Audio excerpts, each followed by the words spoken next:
Good afternoon, everybody, and welcome to today's webinar, Asset Tracking in Healthcare. Today we're going to talk a little bit about utilisation of assets and to their fullest potential within the healthcare organisation using RTLS, and today's webinar is around the AiRISTA Flow product solution set. The agenda for today, we're going to talk a little bit about in technology and the history of in technology and where we've come from. We'll also cover the life cycle of AiRISTA Flow and how they've been around in this industry for a number of years and their involvement. Issues in asset tracking is the next one, where we've seen some issues in how we can actually identify some of the areas where we can help fix some problems, which is a great segue into the section 4, solving the problem. Then we'll dump into the UVS platform, which is the overview of the new platform that AiRISTA has from an enterprise perspective, which will cover off a number of different scenarios and deployment models of the UVS solution for asset tracking. And then we'll delve into some popular healthcare use cases. Right at the end, we'll have some Q&A, and hopefully that should be able to wrap up our 45 minutes today. So just a little bit about in technology. We founded in Perth in 1999, and those of us that can add that up, that means that we're almost 20 years of age. So given that we're in 2019, so we've been around a long time, and we understand this technology when we've been involved in this technology for a long period of time, specialising in Wi-Fi, and then moving into RTLS and BLE technology services within the last 2 decades. We have 33 staff across 2 major locations, obviously Australia and Southeast Asia, with offices in Sydney and Melbourne and on the Gold Coast where we're headquartered. Our Southeast Asia headquarters is headquartered in Manila in the Philippines. We're one of the last remaining still true value-added distributors where we help our partners deliver services. And some of those services are around, requirements analysis, predictive and post-deployment Wi-Fi surveys, also doing things like BLE surveys today as well, where that's also the new technology that seems to be coming in quite quickly. We're helping with implementations, configurations, all the different types of things that we can do as offer as value-added services to our partners and ultimately their end customers. Not only do we do that from a front-end perspective, but we're also the support arm for the technologies as well that we represent. So moving on to today's presentation, I'd like to introduce you to Mar2019, our Chief Technology Officer for In Technology Distribution, who will talk you through today's presentation. Thank you, Armin. Thank you, Jason.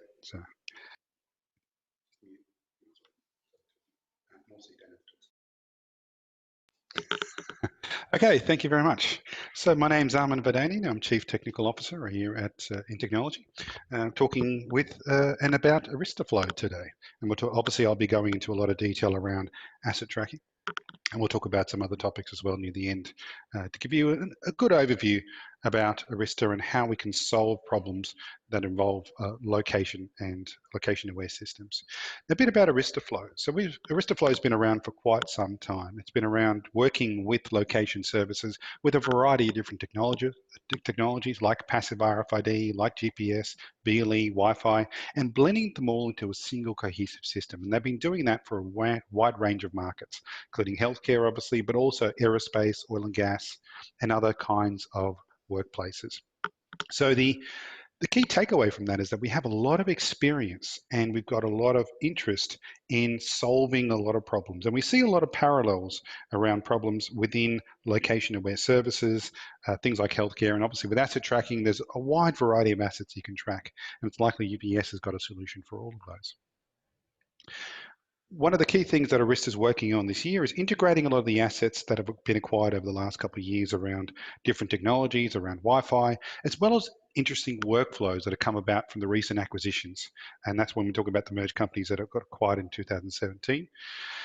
Obviously, this year we're looking at a major release of UBS, which is the platform that AiRISTA Flow has developed to deliver a lot of the locations-based solutions that customers actually need. Now you can see here on the Gartner Magic Quadrant, ARISTA flow is one of the leading challenges around indoor location systems. And when we talk about indoor location systems, when we talk about RTLS, it's very much the same kind of concept. It's just called in a slightly different way. Some people call it indoor positioning, some call it indoor location or real-time location. Obviously, the definition of real-time very much depends on the application. We believe that ARISTA flow is very well placed, and Gartner obviously agrees with us there. In part because we're vendor neutral, we don't integrate with, or we don't have or sell our own Wi-Fi hardware in the sense of the access points. However, we do partner with most of the other organizations, in fact not most of the enterprise wireless vendors.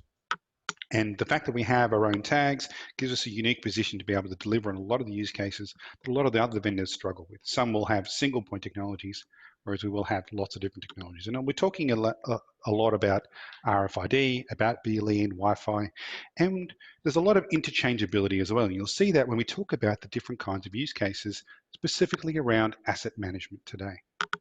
Now, when it comes to asset management, the core issues we've got are all around, obviously, what is an asset? An asset has a different meaning to different organizations. And in the healthcare space, it can vary as widely as surgical equipment that needs to be tracked and cycled through, down all the way up to massive large beds.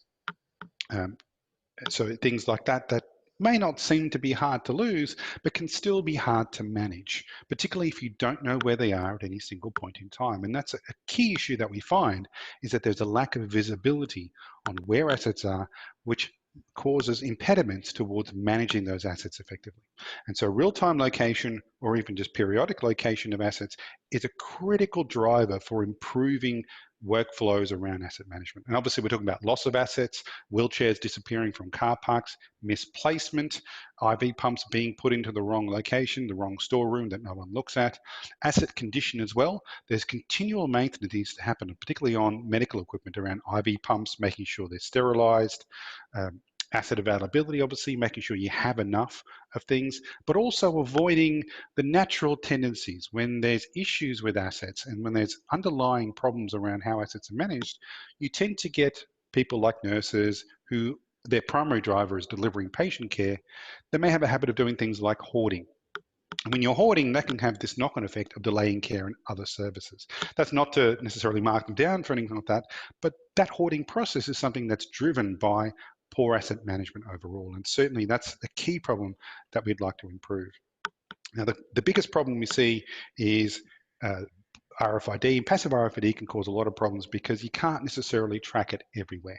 You usually need to have gateways and things like that. So active systems are usually the most effective way for tracking very large assets.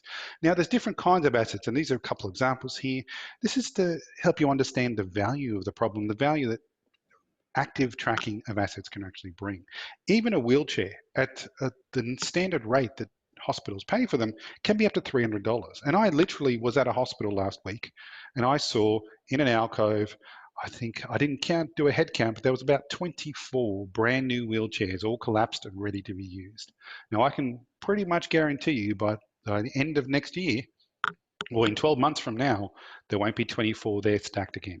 They'll either have been used and put out into the field, into the different wards, or alternatively, someone may have taken one home. And it's likely going to be more than one to be taken home. Now that adds up. Same thing goes for IV pumps. If they're broken and no one knows about it, we've had stories of IV pumps literally sitting in a corridor for weeks on end or days on end because no one knows that it's broken. A nurse will find one that works and continue on with their patient care, but no one's actually gone to tell maintenance that that one IV pump is broken, because that ends up being someone else's job or a secondary task. But even things like ESCIs, frozen content, even things like temperature monitoring or mobile temperature monitoring, computers on wheels, which can be, I think that's actually a lower estimate on the value of those. The value of those to a nurse or to a doctor in terms of things like electronic medical records. If you don't have a computer to enter in those details, then that delays patient care. But even something as expensive as a dialysis machine, yes, it may be more expensive. You may not be able to, it may not be hard to find because generally each hospital has its own dialysis unit, but if it's broken and no one knows, that's a big problem. How do we solve this problem? So the first thing is attaching something to an asset. And big assets and small assets, IV pumps tend to be quite challenging because they're a single metal rod in many cases, and that's the only place you can mount something. Or even just wheelchairs, there's a risk of damage to those kinds of assets. So ARISTA's got a number of different tags to help you track and attach to an asset. The A5 is one good example of that. It's water resistant, which means you can have it in the shower if it needs to be sterilized. It's got real-time accuracy, so when it moves, it will report back over either a Wi-Fi or a BLE network. It's also got infrared capability, and it's got a button as well. So the button allows you to basically report if something is broken. You can notify someone. So an asset can speak up when something's wrong. So rather than having a nurse put it out in the corridor and then leaving it, and hopefully they'll remember to tell someone, they can press a button, get on with their job within seconds, and maintenance can be come back. You'll see that with a lot of the other tags as well. We've got remote updated configuration, so you don't have to do a lot of back-to-base work. And what that really does with these asset tags like the A5 is allow you to have enterprise-wide intelligence around where assets are.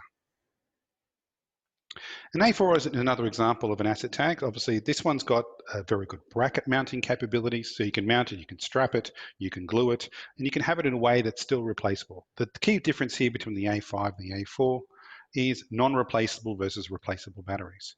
They still have both BLE and Wi-Fi capability in the very latest releases, and this one also has infrared capability as well. But certainly with BLE, there's less of a need to worry about infrared. But you can choose based on your location and your customer requirements, which tag suits your purpose. They all allow the same workflows. In this case, you've got two buttons. You can say needs repair, needs sterilization. Very simple assignment of tasks, which they both are programmable based on the back-end UVS software. They also have lights and alerts, and so you can do things like motion sensing. So if you attach one of these, and we've seen these used in actual hospitals, they're attached to electronic wheelchairs. If they hit the car park, which they shouldn't be at, they can alert maintenance to go retrieve them on the spot so they don't go missing. Lastly, another example here is the T4 asset tag, and this is one that ARISTA developed themselves.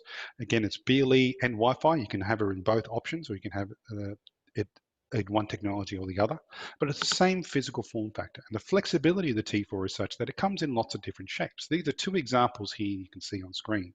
One is the top right is the winglet form factor, which basically you can attach to, as I said before, to a dementia patient, for example, to make sure that they don't go wandering by themselves. They're usually in diminished mental capacity, so they don't necessarily understand a whole messaging system, or that they need to tell someone that they're about to leave. So being able to attach something like this as a convenient asset, which is waterproof and water resistant, is quite useful. Another example down the bottom left is one that can be attached to a keychain or screwed in or glued in, and there's lots of different mounting options there as well. Again, these can be upgraded over the air and they can work over any wireless network, as well as be able to work with the ARISTA Bluetooth infrastructure. Now, the key benefits here is all about taking location and using that. So improving the clinical workflows. And we talk about the current clinical workflows. If you don't have location data, what that means is, and this is what hospitals do right now, is they have nurses who literally spend 1 to 3 hours either daily or weekly going through floor by floor to collect either broken or equipment that needs to be maintained. And that's a significant labor investment in terms of operational expenditure. And that's one nurse or one aged care person that isn't taking care of the patients and the residents. So be able to automate that process, saying, well, rather than walking the entire hospital, these are the areas you need to go to, but also be able to split that up and saying, okay, well, rather than notifying a nurse to go collect something, how about we notify the maintenance staff so that when they're doing their rounds, and usually they have very different schedules, they can make efficient use and make sure that they're always supplied with work to do.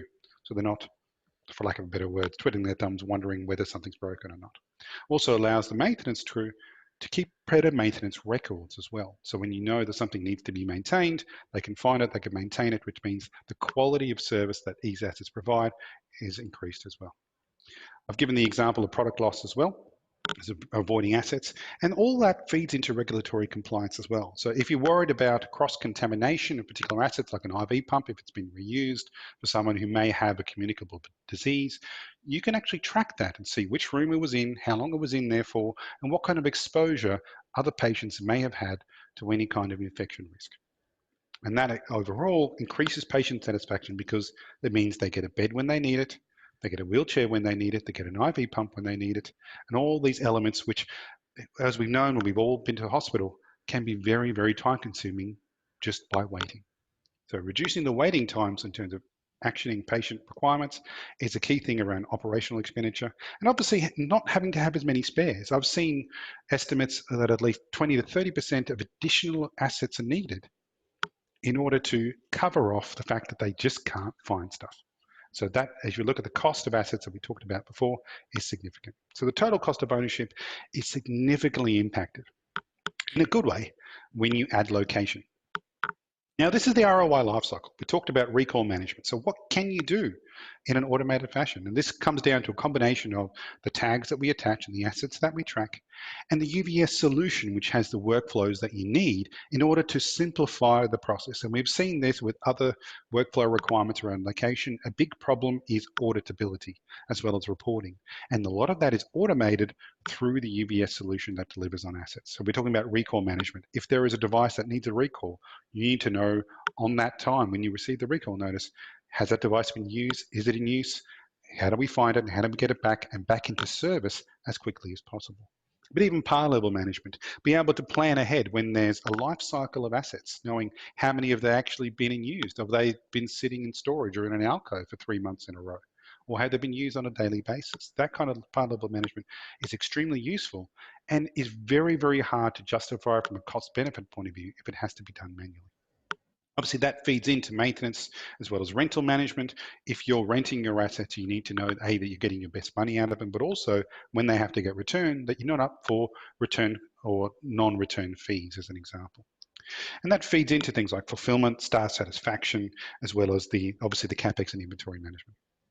And that's all around the locating of equipment. It's a cycle there of ROI.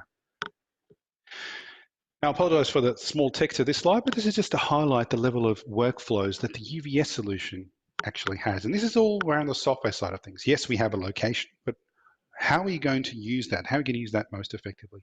And location can be provided through staff messaging, for example. You can have a staff with what's called a staff tag, a B4 tag that AiRISTA also provides. And wherever they are, an orderly can be notified that a wheelchair needs to be picked up or a bed needs to be picked up. But you can also have other workflows around maintenance staff, nurse units in charge, infection control teams can all have individual workflows assigned to monitor and track the assets as they need to. So you can do a quick search for a tagged item. Nurse needs a wheelchair, they can find the closest one. They can find the real-time location at that time. That feeds back into that loop. You can find out, okay, well, I've got a wheelchair here that's in the room, but it requires maintenance. By pressing that button, that can be flagged as such, avoiding broken equipment being put into use.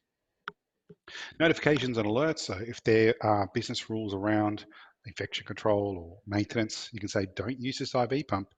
That can be implemented through software as well, all by just having the data in the system about the required maintenance cycle and feeding in the live data based on location and events. And you can see those events on a single dashboard for stakeholders to have, as well as provide overall multi-site business intelligence as well. Now, the missing asset report, this is one example of a very simple report. Now you can see here we've got a lot of detail on this, but it's very clearly and easily presented. And this is obviously just missing assets. This is one example that is a very pernicious problem. We just don't know where they are. And you can report on these. So these are the ones, for example, that haven't called in or haven't been reported as being in use for quite some time. You can immediately say, okay, well, this is the list. You can give this list to the maintenance crew and say, use our tools to find these assets and bring them back into service. Another example of a very useful dashboard here. So you've got obviously the clear green and red, so you can see whether your criteria and your performance criteria are being met around asset utilization. And these are all highly customizable to your organizational needs. But you can also look at things like, as you can see, the missing assets, you can see maintenance reports, you can see asset utilization, par levels, all those different elements you can bring into very simple and straightforward dashboards. And as always with any kind of location-aware system built on AiRISTA, you can get a map with your assets as well. You can have very detailed maps. You can filter by different types, so you can see the distribution at any single point in time, or look at historical distribution as well. And that's part of the forensic replay. You can say, well, where was this asset taken during this point in time? What is its history? Where has it gone? You can compare two assets and see, well, why was this one not put in use? Was it placed in the wrong spot? Is it too hard to find, for example? And that helps you guide your own workplace policies. You've got multiple map views as well, so it's not just linked to one map. You can look at a building, you can look at a campus, and with the UBS solution, you can look at an entire health network if you need to, particularly if you have assets traveling via ambulance or staff taking different equipment, a bed that gets a patient transport bed. You need to be able to track across multiple sites. You can do that with the UBS solution. The UBS solution, let's talk a bit about that. What does it actually provide? Obviously, you've seen practical examples in the reporting, in the real-time alerting, and that's all through the data mining and trend analysis that's built into the software. You've got ad hoc reporting as well as a real-time notification. So you've got the real-time offer functionality that you can deliver to your on-the-ground staff, as well as your back-end reporting that you can deliver to your stakeholders and your management to help define policy and make sure everything's running as smoothly as possible. It's all done through a really nice and easy-to-use web interface. So it's very user-friendly or graphical, so you can use it on any browser, including mobile devices and tablets if you want to. And you can use it on computers on wheels if that's the kind of interface you want to provide to your staff. So regardless of what kind of interface you've got, you'll know that the UBS solution can provide that to your teams. You can analyze trends, and it's real-time and interactive as well. Now, I'm not going to go too much detail into this kind of slide here. This is an example of the level of the scalable architecture that UBS has.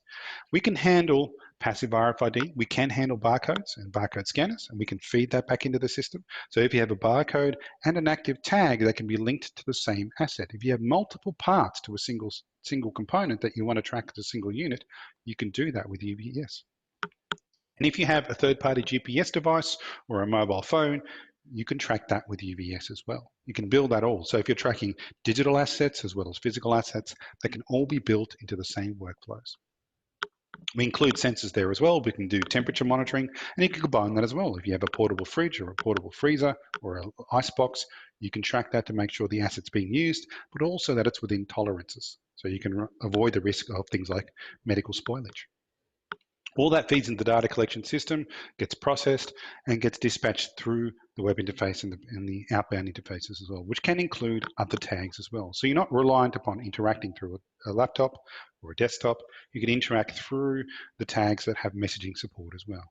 And we have lots of integrations with lots of third-party systems like nurse call, security systems, as well as other elements as well. Now, the scalable architecture, as you can see, there's a lot of thought being put into this, and we can go down to the bed level, so we can know which bed an IV pump is actually placed at if you wanted to. We can go door level, which ward it's in, which room, as well as looking at a holistic view, looking at a campus and multi-campus view, and that's all supported with a single server infrastructure. Now, to deliver this, you can deliver this now with an existing Wi-Fi network, depending on the accuracy that you want to achieve for assets, and that all depends on what the customer requirements are. You can deliver that with existing Wi-Fi infrastructure, or you can enhance that with either by expanding your Wi-Fi network, which is part of the services that Jason mentioned that we offer around designing that effectively for good asset tracking, but also enhancing that with more specific technologies like BLE. Now, this is a little sample of all the different tags that we have. Obviously, you can see there's lots of different workflows we can enable. Once you've delivered location services for asset tracking, you can also layer on other workflows over time. So you're able to reuse your investment into location infrastructure and expand that out to things like obviously asset tracking, patient safety as well, staff safety, workflow optimization, as well as important things like hand hygiene and infection control, as well as temperature monitoring. So all these different bits use the same infrastructure, same kinds of tags like the T4, and the same Wi-Fi network. I'll skip over the technical details. I'll just highlight the fact that we can operate with any kind of wireless vendor in lots of different modes. And so if you've got an existing network infrastructure in place, we'll be able to run over the top. And that's part of the vendor neutral approach that AiRISTA is very strong in. We also have our own BLE infrastructure as well. We can use third-party beacons to a degree for location services, and we can use that as well as enhancing when you've got other solutions like wayfinding that require BLE. You can reuse that infrastructure, or you reuse either the ARISTA one you're using for asset tracking for wayfinding with one of our other vendors, Connexiant, or vice versa as well. Again, reducing the total cost of ownership of any kind of BLE deployment and improving the operational workflows around location as well. We can be fully redundant setup, so you've got the trust that the UBS solution is going to scale with your organization. We can go on a single site deployment, so you can just have one, or you can have a tightly integrated centralized deployment. And we see these models, a wide variety of models, I should say, in Australia being used by both private and public organizations. Okay, so that there's a couple of other workflows we're going to talk about. I might just jump to the Q&A and see if we have any questions. Jason. Thanks, Armin. Yes, we've had a couple come through. Could you give us an idea of how this could work with surgical instruments, please? The surgical instruments are an interesting case. The challenge there is that obviously an A4 or a T5 are far too large. I can't imagine a surgeon wanting to use any tool with that kind of large block. Even though the A5 is only the size of two-thirds of a finger, it's still too big for any kind of asset tracking there. And that's where the cross-technology integration that UBS provides is very useful. I'll just bring up the slide here. So you can see here we've got passive RFID support as well within UBS. So be able to have little grain-sized RFID chips embedded onto devices. One of the vendors we have has that kind of solution. We can integrate that into UBS to allow simplified alerting and notifications through the same systems and notification systems that we use for asset tracking and staff safety.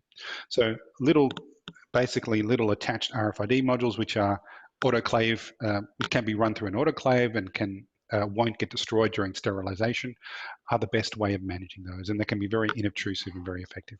And what we've seen is that the surgical tools do migrate. Obviously, they have surgical kits for each individual procedure that are pre-done, and you need to have the confidence that when you're scanning with passive RFID using a tray approach, you can scan, you'd have a good success rate, as well as ensuring that you've got good record keeping to prevent that cross-infection. Thanks, Armin. Just in relation to that, this sort of leads into the next question. I've got a question here around IR and ultra wideband. They still used in asset tracking? So infrared and ultra wideband can be integrated as third-party hardware and software. However, what we find is that BLE and Wi-Fi are the far better total cost of ownership. When you look at the tags that AiRISTA's developed, they're BLE and they're Wi-Fi capable. You can choose which one to use. You can have localized elements of BLE and the rest to be Wi-Fi. The challenge with ultra wideband is that accuracy is not the best. It's very hard to achieve indoor room level accuracy with any kind of ultra wideband solution. IR has another challenge where it's good for gateways. It's not really good as a primary mechanism of determining location. Obviously, AiRISTA does have the IR beacons that it can be used, and the tags do support that, but they're most suited towards gateway style, have I passed this point kind of usage rather than blanket approaches of IR. Primarily, obviously in Australia, we have the situation where we have a very large IR emitter in the sun, and that can cause some problems with modern design buildings. So we find BLE is a far better option and serves the same purpose, usually at a lower total cost of ownership. Great, thanks, Armin. How can asset tracking be tied to wayfinding, such as Connexient in healthcare? So wayfinding is all about BLE. So in most cases, wayfinding is using commercial clients and personal navigation devices, so mobile phones. And that's really the key technical difference between wayfinding and asset tracking, whereas with asset tracking, we're using dedicated hardware devices to track with. However, they can use and leverage the same BLE infrastructure. So BLE units and access points BLE put around the place can be shared between them to reduce the overall total cost of ownership. They can also be integrated on the back end as well if you wanted to. On the software side, both the Connexient platform and the UBS platform do have APIs which allow that kind of tight integration if you wanted to. Okay, and you mentioned about tracking ESCIs and things like that. So how would that apply in the pharmaceutical industry? Well, assets in the pharmaceutical industry vary in terms of their type. Obviously, we've got things like blood vials, which might be tracked via passive RFID as an example, which we can integrate. So you might have a combination of factors where we track which vials are in an ESCI, and we use active RFID to track the esky itself. And we can use a combination with the T4 temperature tag, which you can see in the middle there with that wire there. That's got a sensor probe, so you can combine temperature tracking, temperature monitoring to make sure that there is no spoilage in transit, along with location to make sure that it hasn't been left anywhere or has gone the most efficient route, as an example. So it's a very powerful combination of, and this is good